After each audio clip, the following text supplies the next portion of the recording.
सर्द शामों में तुम्हारी याद की लहरें मेरी नमनाक आंखों के किनारे काट देती हैं।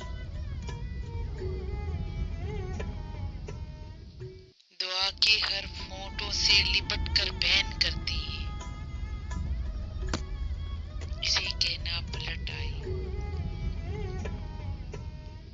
कहीं ऐसा न हो जाए तुम्हारे कुर्ब का मौसम फकत एक ख्वाब बन जाए। मेरी शादाब सोचों के बदन पामाल हो जाएं। जुदाई रत जगह बनकर मेरे अंदर उतर जाए। दुआ के लफ्ज मर जाएं। ठिठुरती कांपती शामें सफे मातम बिछा जाएं।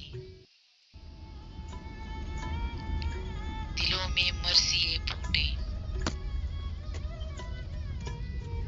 हवा नोहों पे आ जाए। इसे कहना पलट आए,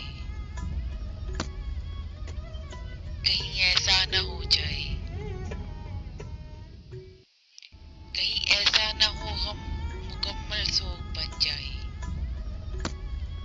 मोहब्बत रोग बन जाए, मोहब्बत रोग बन जाए।